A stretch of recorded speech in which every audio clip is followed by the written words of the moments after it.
Welcome to RedPost Story, your ultimate hub for the best Reddit stories.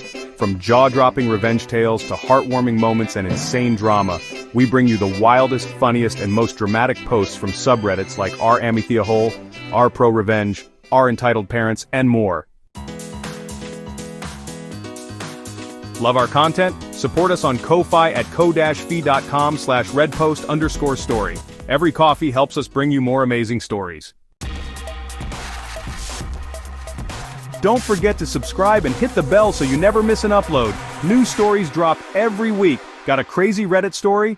Email us at redpoststory@gmail.com. AITAH, for ending an 11-year friendship after she got her boyfriend to verbally attack me in my own home. I've been debating posting this here, but I want to know if I am overreacting or not, and I think this is the best place to ask. So, I, a 22-year-old female, had this best friend, also a 22-year-old female, since middle school, and I have always been there for her whenever she needed someone. At the end of 2023, she started to really struggle with her mental health and having thoughts of suicide. Both me and her therapist recommended her getting admitted, which she did. After a few months, she was released and went back to her parents' house. At the time, we were both in our 20s. I do not judge people who are living at home since life is so expensive right now. All she would do all day was sit in her room and play Apex on her PlayStation, and once a day go for a walk down to the lake that was close to her place to smoke weed. Her mental health started declining, and I begged her to admit herself again, because I was scared she was going to do something. Thankfully she did. I also just want to add that during all this I was living 6 hours away in another town since I had moved April of 2023, so I wasn't physically there to help, but we talked every day. We also started making plans for her to move down here and we would get a place together because her parents were a big part of her poor mental health, as she claimed. So the end of August rolls around and she moves down here and stays with me for the last month of my lease before we move into a 3-bedroom with another person I know. So we get all moved in and things are going good so far. Then she starts coming to me saying she has a plan and that she wants to off herself. Every time this comes up, I talk her through it and make her feel better. All while this is taking a severe mental toll on me, as constantly hearing your best friend talk about killing herself hurts. All while we have been living together, she has not been working and gets her rent and bills covered through a program she's in with her band. She is Native American, but she still needs a job but is refusing to look, which frustrates me to no end, as she is also constantly complaining about money, and I'm paying 100% of the grocery bill for us, and also paying for every time we eat out. She has also started dating this guy who lives in the States, we live in Canada, that she met through Apex, who was planning to come up here and spend a week with her. I explained that I am not comfortable with him coming over to the house, and she said she was okay with that. About 2.5 to 3 weeks ago, I was frustrated with her and went to my parents' house to get their input on some stuff that was happening, and they tell me I should take a step back as I have been mothering her. At the time, I was in charge of her meds, so she would actually take them as per her request. I agreed with them because I was feeling pretty used at the time. So, after I get back home, I take a step back and am not feeding into her constantly saying she's going to off herself, since it is a manipulation tactic, since she knows I would always drop what I'm doing to talk her out of it. I would also like to add that she has never actually tried to off herself, and that's how I know she isn't always serious about having a plan. And yes, I know people show their mental illness different, and some would see that as a cry for help, which I usually did, but after she constantly refused to try and get professional help, whether it was calling her doctor about her meds or calling the hotline, hence me not wanting to feed into it anymore. One day I get back from work after a pretty tough day and she keeps coming to me saying she wants to jump off a bridge or she wants to throw herself out a window, and instead of how I would normally react, I was asking how she planned to do that and she didn't know. I then suggested that if she really felt that way, she should call the hotline, as that's what it's there for, and this was her response verbatim: "No, they are all losers. Just professional losers," and I asked if she was able to call her boyfriend and talk to him, since that usually made her feel better, and because I just couldn't handle the constant talk of her killing herself anymore. So she goes to her room and calls her boyfriend, and I'm sitting in the living room, which is right outside her door, and I can hear everything she says to him. And she talking about how she could just not be here tomorrow and that she could just off herself, and that he's lucky she's scared of knives so she won't cut. And I'm fuming because I can't stand hearing her talk about herself like that, so I'm messaging a friend who knows what's been going on between us, and I'm trying to calm myself down, but it's not working. So I clean up dinner, then I head to my room and lock myself in, because I don't want to freak out at what she's saying and potentially ruin our friendship. The next day I go to work and come home, we exchange a few words and go back to my room and lock the door, which I end up falling asleep because I was really drained. She then comes pounding on my door at 10 to midnight because I haven't given her her meds yet, which I hand them to her, then go back to bed because I again work the next day. The next day while I'm at work, about half an hour before we close, she shows up while I'm helping a customer with my coworker. When I'm done, I walk over and ask what brings her here, and she said it was to pick me up. I asked why, since I take the bus to and from work, and she goes off, asking if I'm ungrateful for her picking me up, and I say no, it just threw me off. So we go home. Friday rolls around and she wants me to come with her like always to get her shot she gets at the beginning of every month, and after all our running around for the day is done, we go home. I explain to her that I have been cramping, and she's like, oh, so that's why you have been so distant? And I was like, no, there is a reason. I go over how much it upset me to hear her talk about offing herself like that and not wanting to freak out at her. She says she appreciated me not wanting to freak out, and things somewhat went back to normal. Fast forward to the other day, her boyfriend has been in town a few days, and she has been staying with him every night but coming to the house every day. I have been feeding her cat for her, but I told her since she's coming to the house every day I won't be doing her litter box. She was okay with that. So the other day she messaged me while I was at work that we needed to have a chat when I got home. So I get home and we have a chat. She goes off that it's not fair to her that she has to do everyone's dishes. She just loads and unloads the dishwasher since that's one of her chores, and she wants everyone to do their own. I was like, okay. She then goes off that she wants cash up front when she gives me a ride. We have a joint account for that very reason, but apparently that isn't good enough. She also goes off about how I ignored her during her cry for help the other day and hid in my room for days, and I went off saying that it was because I couldn't handle hearing her talk about herself like that. All while we were having this chat, I was crying because I was so hurt, and she was just staring at me like. She then had asked her boyfriend of like a month or two to talk to me, and he comes out and literally verbally attacks me, saying there is no excuse for how I handled that, and me being too exhausted to wash a casserole dish after I worked almost 9 hours dealing with people was no excuse, just berating me. And apparently if she offers me a ride, I'm also supposed to pay for gas, even though I didn't ask. At this point I'm pissed because I didn't appreciate getting verbally attacked by a stranger in my own house. They then leave, and I go lock myself in my room and am having a full-blown anxiety attack over the phone with my dad because I can't believe that just happened. A few minutes later I get a banking notification saying the balance of our joint account dropped below $100. Now there was $100 in there for her for gas money and $150 for me for a concert I'm going to next month. She knew I was putting my concert money in there so I wouldn't touch it. She took everything. So now I'm having a full-blown panic attack and literally can't breathe. I then take all her meds and anything else of hers that in my room and my bathroom and throw it on her bed. I then write a note to her explaining that what she did was completely unacceptable and that because of her actions as of now, we are just two people living under the same roof. I then mute her on Snap and FB and block her on Discord and her number, as well as unfollowed her on TikTok. But did I overreact? There are also things I've left out because there is just so much she has done that I can't put it all here. Am I just overreacting and just being a terrible friend? Update. Am I the asshole for ending an 11-year friendship after she got her boyfriend to verbally attack me in my own home? So, a little update. My landlord messaged only me yesterday saying she had some concerns about the cleanliness of our house and is going to be doing periodic inspections. She then messaged our group chat saying she has someone coming tomorrow to do a walkthrough and inspect the place. When I asked what time he was coming, I wanted to make sure it was after the 24-hour mark, as she has to give us 24 hours by law. She said my roommate advised her that she would be there. That solidifies that my roommate was the one who messaged her about the house. This whole situation has been causing me to have perpetual anxiety attacks. I dread going home every day to the point I have been staying at someone else's place when I can. Me and my other roommate, whom I get along with, talked and are going to rent another place together since we get along well. I booked a viewing for an apartment and also put in an application, so fingers crossed we get approved because I need out as soon as possible. I also wasn't home last night since I'm trying to avoid the house as much as possible. I get home from work and start cleaning my room for the inspection tomorrow.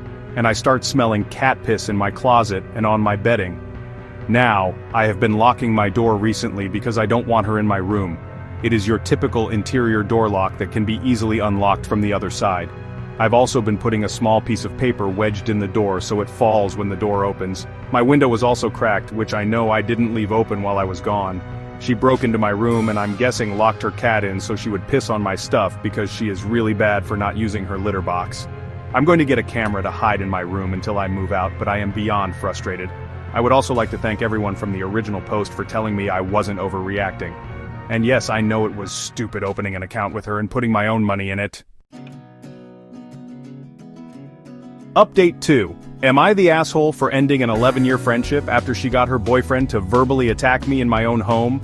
So, I wasn't expecting to make an update so soon, but here is another update on this whole situation. So, me and the good roommate, let's call them GR, have gotten approved for an apartment for the 1st of April. Turns out our existing lease doesn't end till May 1st, but we are getting that all figured out. On the 28th of February, I had given my and GR's 30-day notice to both her and the landlord. I had also gotten GR to message her, reminding her to send her portion of rent and utilities, as I have her blocked on everything. Here is the exchange. GR, hey, can you send the rent over to OP so we can get the bills paid today? Thanks. BR, who's this? BR, I acknowledge that bills need to be paid. I don't get paid until the 1st. Please don't ask again about it. I'm taking care of it as soon as possible. The 28th fell on a Friday, so the 1st was on a Saturday, which means she got paid on Friday and could have sent her portion so it was paid on time. So I decided, if she hadn't sent her rent by the morning, I was sending both mine and GR's portions to the landlord, and also to send her a screenshot of the message and let her know what was going on. Which is exactly what happened. I get home on the 1st and see she has drawn some characters flipping everyone off and saying you're gay on the whiteboard I used to write all the bills and rent on for everyone. So childish. I get home from work yesterday and am sitting on the couch waiting for a friend to come over. Let's call him W. She comes out and asks why the total for the bills is circled on the whiteboard. I told her I have no clue because I was at work all day, so it wasn't me. She turns around and says obviously. If it was obvious, why ask in the first place? Fast forward to today after work, W comes over again to hang out and smoke some weed. I'm in the kitchen cooking dinner for me and W and receive a text from her.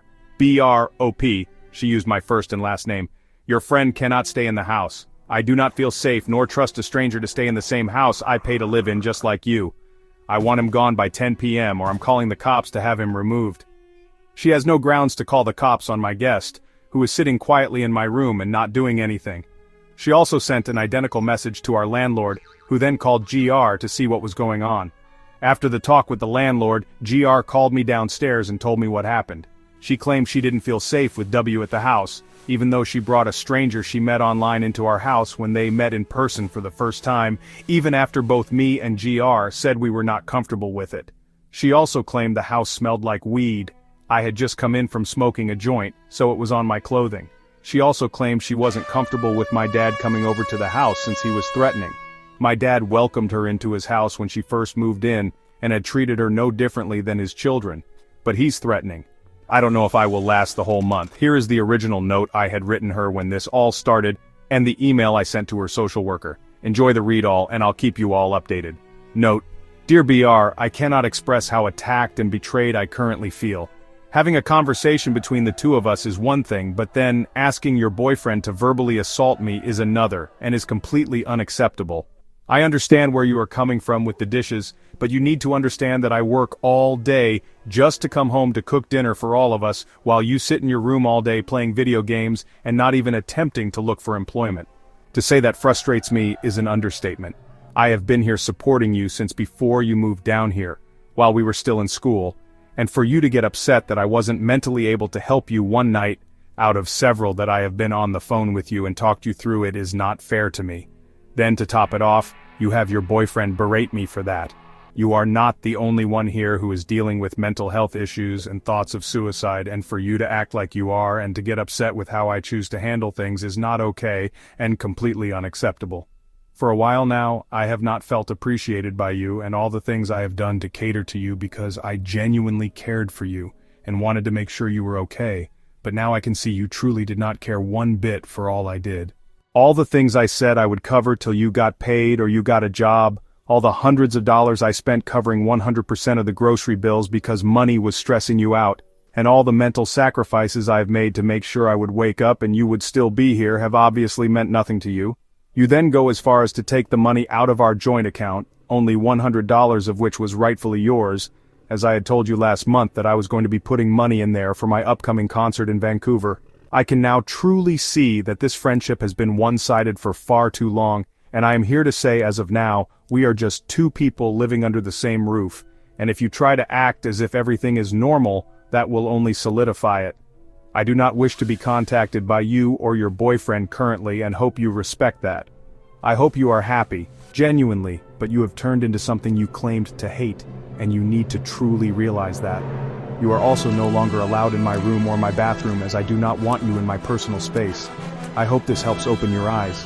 If you wish to find other living accommodations, you are more than welcome to, but you have to, by law, provide a formal 1-month notice to me, GR, and the landlord. Sincerely, OP email. Hi SW, I wanted to reach out to you regarding BR and myself. As of February 13th, we are no longer friends. She crossed a pretty severe line with me, and it made me realize some things about our relationship. Since we moved in together, BR has only pitched in for groceries twice.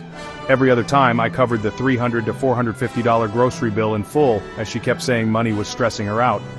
She also has only attempted to find employment with me in the room with her, as I would help her look. For a brief period of time in December, she was employed at Winners, but on her third shift, she called and quit. Since then, she has not tried to find other employment and continued to complain about money. Anytime we would order food in, if I wasn't in the mood to cook or we were low on food, I would also pay in full for those as well, as she would make it seem like she had no money. I was also paying for stuff she needed from Walmart when she was broke and have never once been paid back. She has been providing me rides to and from work on Sundays since November, and I said I would pay her gas money, which I sent her $100 for a few months of rides into a joint account we had opened for moving money between us and to put money in for trips. I have also been paying for Starbucks for the two of us those mornings to be nice, since she had to wake up to drive me. So, for the past 2 to 3 months, she has been dating this guy she met online who lives in the States. From February 8th till the 15th, he came to town to spend time with her. I had expressed to her I was not comfortable with him coming to the house. She said she understood, and then proceeded to bring him to the house while I was at work. I only know this because we have security cameras at the house, and I get notified when someone comes to the front and back doors. I decided to not say anything because I did not want to start anything between us. On the 13th, she messages me while I am at work saying we need to have a chat when I get home. I get home and we sit down to have the chat. She goes off, saying her having to do all the dishes in the house is not fair to her, even though both me and our other roommate work 5 days a week, and I cook dinner for everyone almost every night. I agree with her anyways, as I don't want to start a fight. She then says I need to start giving her gas money up front in cash whenever she drives me anywhere. I explained that was the purpose of the joint account, and I put $100 in there for a few months. I would also like to add that I'd put some money in there for an upcoming concert I am going on to Vancouver next month, which she knew about. Apparently, me adding money to that account wasn't good enough, and I told her I will be finding other ways to get to and from work Sundays from now on. She then goes on to explain the way I handled her being in crisis about a week prior to this was not the right way in her mind. She was coming to me every few minutes saying she wanted to throw herself off a bridge and to throw herself out a window. I had a pretty hard day at work and wasn't in the best mindset. I also take these kinds of things extremely seriously, and hearing my best friend of 11 years saying this really hurt. I told her if she really felt that way, she should call the suicide hotline, as that is what it is there for. Her response, pervatum, no, they are just losers. They are just professional losers. I then ask if she is able to call her boyfriend, as talking to him always makes her feel better, and I just wasn't in the best mindset to help her at the time. She goes to her room and calls him and is talking about how she could just not be here tomorrow, and how he is lucky she is scared of sharp things so she won't slit her wrists. At this point, I am angry because I hate hearing her talk like this, but if I were to interject I would have made it worse by yelling at her, so I cleaned up dinner and went to my room to calm down. By the next day I was still upset, so once I got home from work I went straight to my room and ended up falling asleep. For the past few months I had also been in charge of her meds because she wasn't taking them on her own. Since I fell asleep, I missed giving them to her, and she came pounding on my door around midnight to get them. After BR is done talking about all this stuff, her boyfriend then comes out of her room because she had asked him to talk to me. He proceeds to verbally attack me and berate me, making me feel like I am a horrible friend because I also struggle with my mental health. And the way I chose to deal with her those few days was unacceptable because telling someone who claims they want to kill themselves to call the suicide hotline is not good enough. Once he was done berating me, they left, and I went to my room and cried over the phone with my dad, as I have never had anything like this happen before. She then proceeds to empty $180 from our joint account, which she only had $100 of. A few days later, she took whatever was left in the account, which was $46.25. In total, she has taken $125, the $1.25 is interest and I won't count that, of my money that was for an upcoming trip I'm going on to Vancouver for a concert, which she knew that was what that money was in there for, on top of the hundreds of dollars I have spent on her for food, hygiene, and frivolous spending. Since the 13th, I've also been locking my bedroom door, as I had told her in a note I wrote to her that she is no longer welcome in my bedroom or my attached bathroom, which she was showering in. And since then, whenever I am not home, I have noticed small things missing and even set something up to let me know when someone has been in my room. She has been breaking into my room. She has also gone to our landlord and spread lies about the cleanliness of our house, which I later learned was specifically my room, which was a little messy but not what she had told our landlord. Ever since we brought Pocus here as well, she has urinated on both my laundry and our other roommate's bed twice. And on the 19th, I had come home to clean my room and discovered cat urine on both my bed and some clothes in my closet when my door was locked for the past few days as I was not home. I am not looking for reimbursement or apologies by emailing you all this. All I'm doing is giving you my side of everything and letting you know that due to BR's own actions, me and our other roommate are looking for other living accommodations as the current living situation isn't healthy. Due to my anxiety about the whole situation, I have not been able to eat and have been either staying elsewhere or locking myself in my room to avoid running into her. I will also be providing screenshots of the joint account and pictures of the note I had written her the night of the chat. I would also like for this to stay between the two of us, as I don't want BR knowing I reached out to you regarding these issues. I just didn't want you to be blindsided when we eventually part ways. I am also a courteous person, and even if I don't think she deserves this bit of respect, I will be giving her a 30-day notice when I give our landlord a 30-day notice before I move out, so that she can figure out what she is wanting to do. Again, I am not trying to start anything. I just want to get my side out in case she tries to make me seem like the bad guy for just up and moving out on her after she moved all the way down here. I do hope she gets the help she needs, but I do not think we can ever go back to how things used to be, as she shattered every ounce of trust and respect I had for her over our 11-year friendship. I wish you well, and if there is anything else you need from me, please reach out to me either here or by my phone number, which is attached to the email. Thanks. I would also like to add I have not heard anything from the social worker.